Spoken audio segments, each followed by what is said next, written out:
gracias por acompañarnos en este programa especial de Augusto Pinochet. Hoy vamos a revisar la historia completa del general en el trabajo del periodista investigador Pedro Galleguillos. Vamos a hacer un recorrido por todos los momentos más importantes de lo que ha sido el acontecer político y también nacional de lo que fue la era del general Augusto Pinochet. Vamos a comenzar con una primera nota que a ustedes los va a informar completamente de los inicios del régimen militar.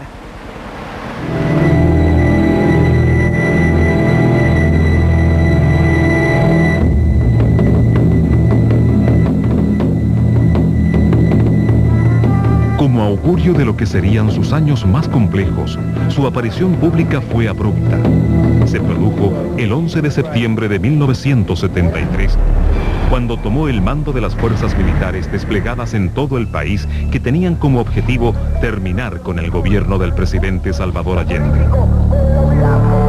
Pero la decisión de sumarse a esta acción militar no fue fácil. Prácticamente el gobierno... Augusto Pinochet llevaba menos de un mes en el cargo de comandante en jefe y tuvo que enfrentar lo que sin duda fue la decisión más importante de su vida, pues sabía que cambiaría el destino de toda una nación.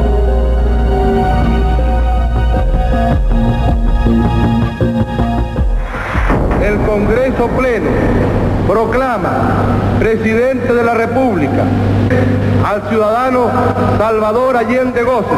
Se levanta la sesión. Su entrada en escena en la vida pública comenzaría 2 años antes, en pleno gobierno de Salvador Allende. Estaba al mando de la guarnición de Santiago del Ejército. Por su cargo, le correspondió desfilar el 21 de mayo de 1971 durante la inauguración del año legislativo a cargo del presidente de la República. La unidad popular estaba en su primer año y el clima político y social era difícil. El asesinato del exministro Edmundo Pérez Sujovic por la vanguardia organizada del pueblo no hizo otra cosa que alejar aún más las ideologías de la época que comenzaban a hacerse irreconciliables. La economía ya estaba en picada, con una inflación cercana al 400%, y las imágenes de largas filas de personas buscando mercaderías eran recurrentes. La figura de Augusto Pinochet era desconocida. Su bajo perfil público lo había mantenido alejado de la coyuntura del momento e inmerso en las labores del ejército. Pero desentenderse de los avatares políticos de la época resultaba imposible. Más aún, cuando el comandante en jefe del ejército, Carlos Prats, decidió reestructurar su alto mando y en enero de 1972 lo nombró jefe de Estado Mayor del Ejército, algo así como el segundo de a bordo en la institución. La crisis avanzaba. 1972 sería un año muchísimo más duro en lo económico. La escasez de alimentos hacía casi imposible a cualquier familia acceder a una canasta básica.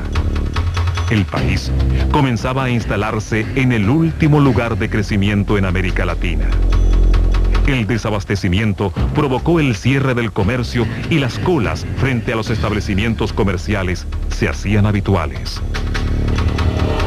El sueño de la unidad popular comenzaba a transformarse en pesadilla.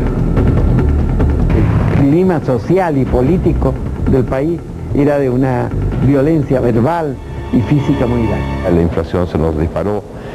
Estados Unidos hizo bastante para que Chile fracasara y Salvador Allende también. Se conspiró contra su gobierno. Los sectores opositores presionaban a los militares para llevar a cabo una salida abrupta a la crisis que enfrentaba el país. Que hay veces que le tiran maíz a la casa de él y le decían milico cobarde, haga algo. Les recuerdo lo siguiente. ¿Cuántas veces me insultaron cuando venía al Ministerio de Defensa, era jefe del Estado Mayor General? ¡Cobarde! Y creo que demostraba mi vida de no haber sido cobarde nunca. Pero no lo quitaron. Otros tiraban maíz, algunos me dejaban caer monedas, etcétera, etcétera. octubre de 1972, los distintos gremios del transporte iniciaron un paro en protesta por las malas condiciones de la economía. Duraría solo 3 días, pero se extendió por un mes. Eso generó desabastecimiento. En las ciudades no había, graves dificultades para que la población pudiese tener su alimentación normal. Detener todas las vías de transporte. Ese paro del octubre del 72 yo creo que fue determinante en desorganizar la economía. Los rumores de un posible término abrupto del gobierno imperante comenzaban a hacerse más y más fuertes. Por esto, y como signo de unidad, el presidente Allende llamó a importantes miembros de las Fuerzas Armadas a su gabinete. Su intención era vincularlos a su gobierno para dar una señal de participación y de calma.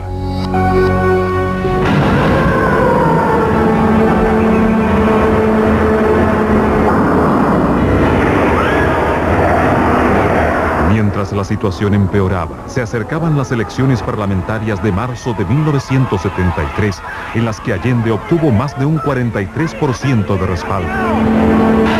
Una salida pacífica al conflicto se veía casi imposible, y para muchos fue el momento clave para comenzar a pensar con seriedad en un acto de fuerza para sacar a Chile de la mala situación económica en que estaba.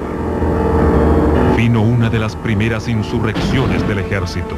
Puesto 1, puesto 5, adelante cambio.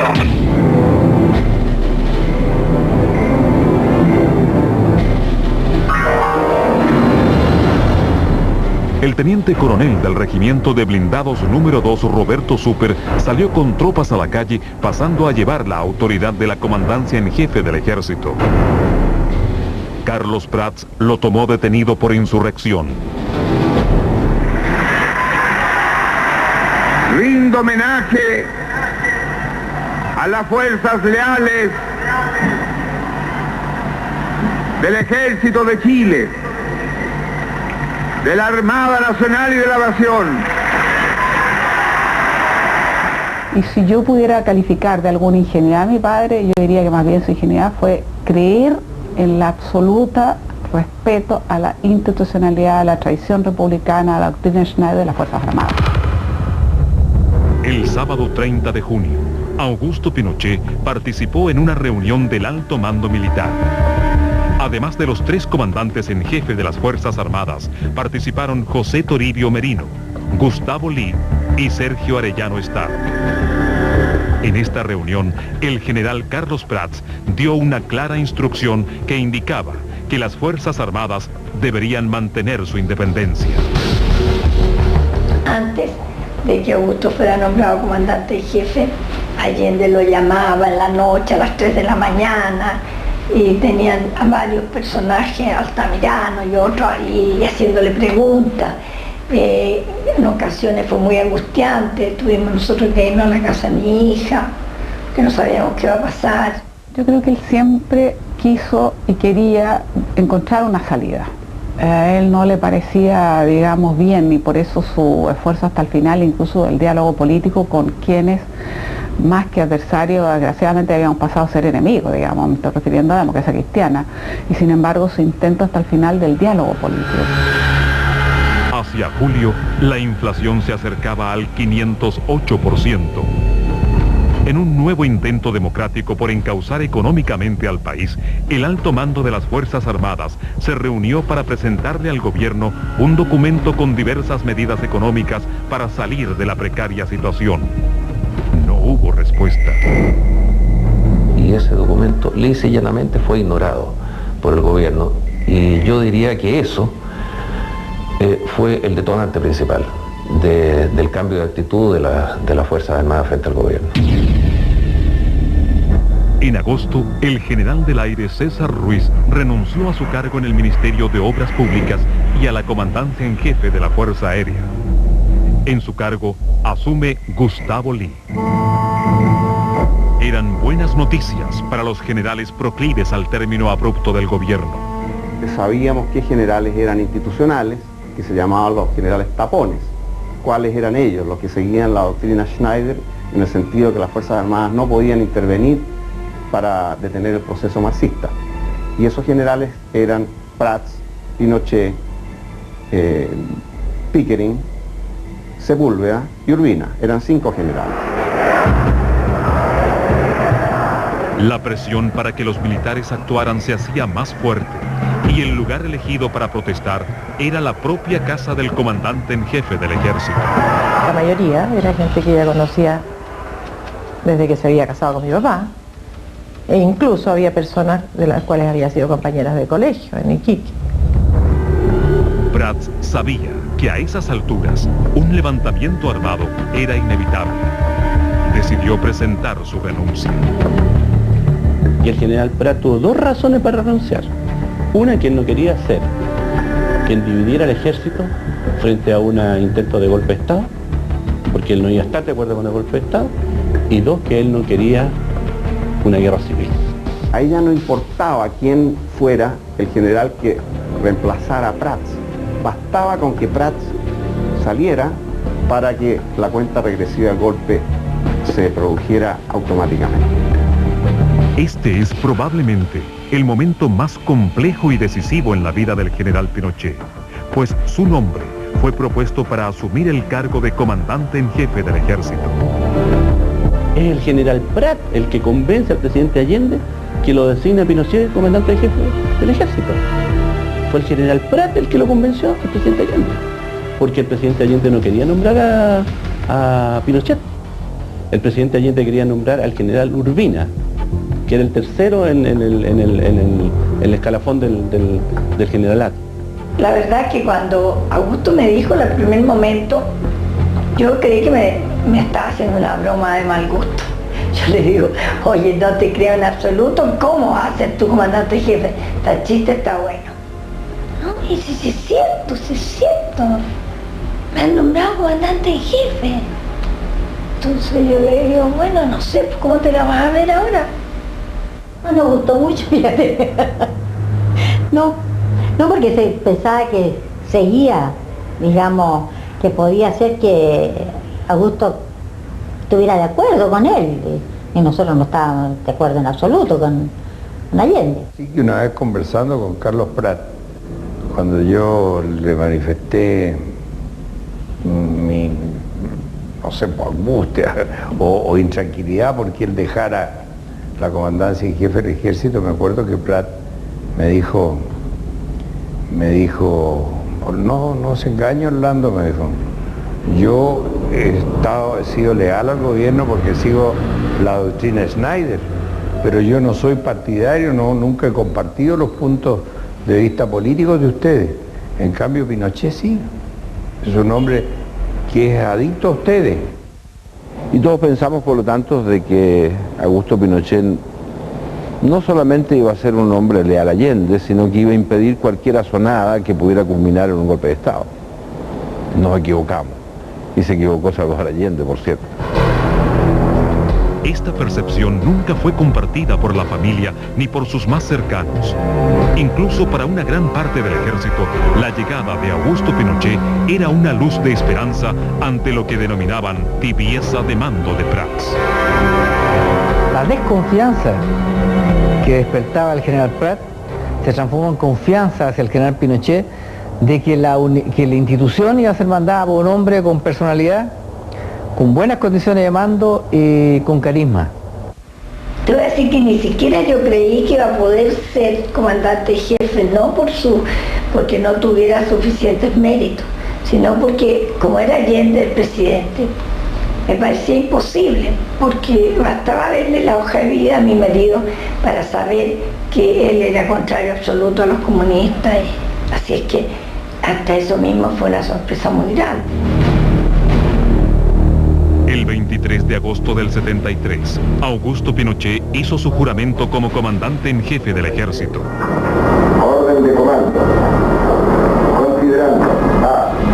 Lo dispuesto en la orden comando número 6070. Asumió en uno de los momentos más complejos para el país y para las propias Fuerzas Armadas.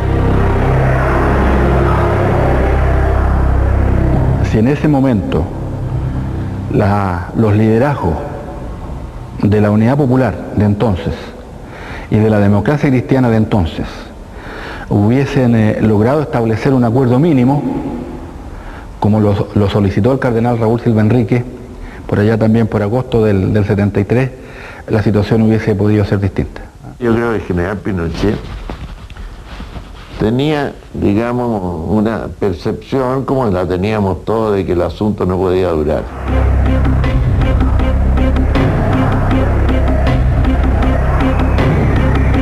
Una vez que el general Prat hace abandono su puesto, renuncia, y es nombrado comandante en jefe de Miguel Pinochet, él comienza a recorrer las unidades y yo lo vi en la escuela de infantería, cuando fue a conversar con los oficiales.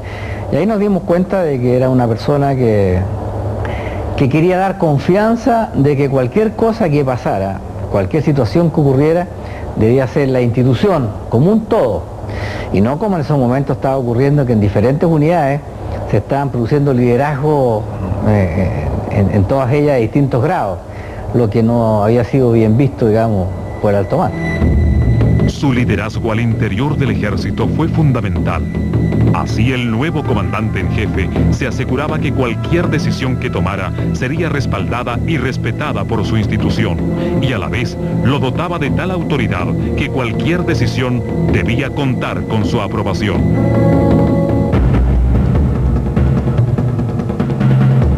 La acción fue preparada para el martes 11 de septiembre. Augusto Pinochet estaba frente a la decisión más complicada de su vida. El grupo que comandaba las acciones le pidió expresamente que respondiera si les apoyaba. Debía sumarse comunicándose telefónicamente con Sergio Arellano el sábado 8 de septiembre. Pinochet no lo llamó. No lo llamó, a pesar de que se comprometió a hacerlo en ese momento, y no pasó nada tampoco la mañana siguiente. Pero como tampoco se recibió una información en contrario, el general Lee en la tarde del día domingo va a la casa de Pinochet, entendiendo que no se había atrevido a llamar por el tema de las filtraciones que podían producirse. El domingo fue el cumpleaños de mi hija Jacqueline. Entonces ahí estuvimos nosotros todo el día con distintos grupos de personas, porque lo tuvo allá Patricio Carvajal, Lee creo que también estuvo, y bueno, resultado que conversaban con María en el escritorio, salían todo. Y uno de mis hermanos, que es menor, que era muy bromista, dijo, en ese tiempo era bien joven, tendría unos 25 años, dijo, ¿qué parece que ustedes estuvieran complotando Augusto aquí? Entonces, bueno, nos reímos, y eso lo dijo afuera, en la terraza, etc. Y yo creo que mi papá tiene que haber meditado mucho tiempo, y mi madre lo apoyó en eso, como siempre lo ha apoyado en todo, para que librara a este país de un marxismo, digamos, donde ya termina como Cuba, o peor. Entre ese día, 23 de agosto del 73 y el 11 de septiembre, yo creo que el general Pinochet tiene que haber dormido muy mal, porque tenía que tomar esa decisión tan dramática de o la guerra civil o el golpe de Estado. Yo creo que mi padre era la persona que tenía más claro que cualquier golpe de Estado podría implicar muchas víctimas, y no se equivocó. En el golpe no están carentes de contradicciones, pues el propio Augusto Pinochet relataría muchos años después en sus memorias que participó en la organización de la maniobra militar desde un comienzo. Al menos todas las voces concuerdan en que el día 10 de septiembre su participación estaba ratificada. El día antes, mi hija iba a ir a la biblioteca de Augusto a sacar unos datos para cuando se reiniciaran las clases. Entonces la Lucy me llamó y me dijo, dile a la Tatiana que no salga a ninguna parte. ¿Pero por qué, Lucy? ¿Qué pasa? No, que no venga y que no salga, nada más. Tomó lugar en el batallón de telecomunicaciones en Peñalolén, desde donde coordinó las acciones. Con ustedes se leerá a continuación la proclama de la Junta Militar de Gobierno. Santiago, 11 de septiembre de 1973. Las Fuerzas Armadas y Carabineros de Chile declaran, primero, que el señor presidente de la República debe proceder a la inmediata entrega de su alto cargo a las Fuerzas Armadas y Carabineros de Chile. Segundo, que las Fuerzas Armadas y el Cuerpo de Carabineros de Chile están unidos para iniciar la histórica y responsable misión de luchar por la liberación de la patria del yugo marxista y la restauración del orden y de la institucionalidad.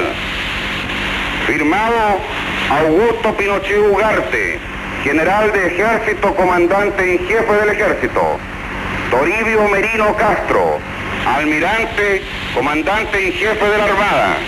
Gustavo Lee Guzmán, general del aire, comandante en jefe de la Fuerza Aérea de Chile. Y César Mendoza Durán, director general de Carabineros de Chile. Mi padre llegó ese día 11 en La Moneda pensando que Pinochet iba a ser leal. La llamada vía chilena de construcción del socialismo, que empujó y enarboló como bandera a la unidad popular y exhibió mucho en el extranjero, estaba rotundamente fracasada. Y eso lo sabían los militantes de la Unidad Popular y lo sabía Allende. En estas circunstancias pensamos que la acción de las Fuerzas Armadas simplemente se anticipó a ese riesgo para salvar al país de caer en una guerra civil o en una tiranía comunista.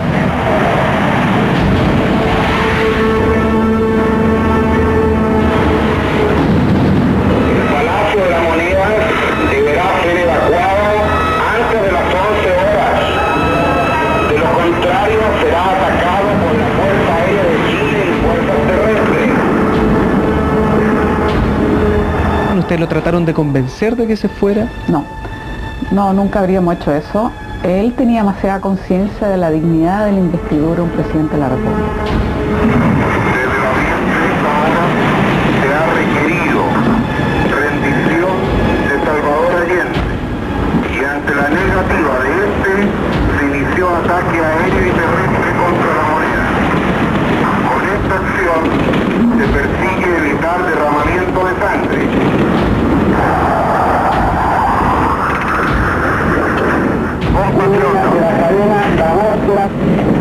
Esta será seguramente la última oportunidad en que me pueda dirigir a ustedes. La Fuerza Aérea ha bombardeado las torres de Radio Portales y Radio Corporación. Seguramente Radio Magallanes será callada y el metal tranquilo de mi voz no llegará a ustedes, no importa, lo seguirán oyendo.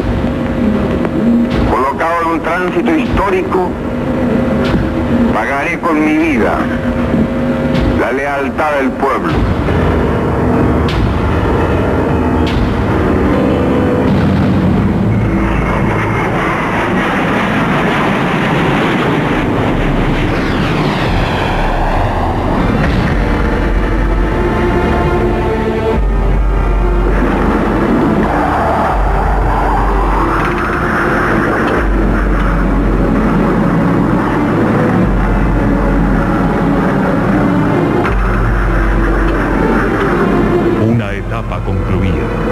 Se iniciaba otra. A las 19 horas del día 11 se determinó que sería una junta de gobierno la que comandaría el país, integrada por los comandantes en jefe de las Fuerzas Armadas y el general director de Carabineros. Se decidió también que Augusto Pinochet sería el presidente de esta junta, por lo que tomaría el control del poder ejecutivo en Chile. Durante 4 oportunidades se le pidió que se rindiera garantizándosele la vida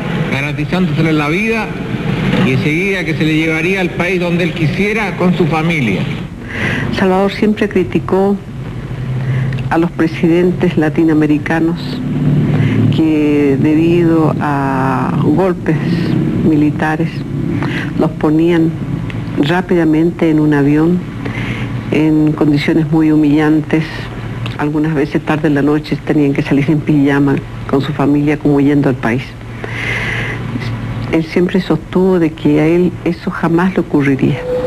El país, the country, atravesaba por una honda crisis, was going through a deep crisis, moral, económica, social. Prácticamente el gobierno llevaba al caos a la nación. Practically the government was driving into chaos the nation. En primer lugar, first place, el interés ha sido volver al país a la normalidad. Our first instance has been to return into normality. Lo cual se ha efectuado prácticamente en las 48 horas siguientes al 11 de septiembre. Así comenzaría el gobierno militar, que le daría un nuevo rumbo político y económico al país.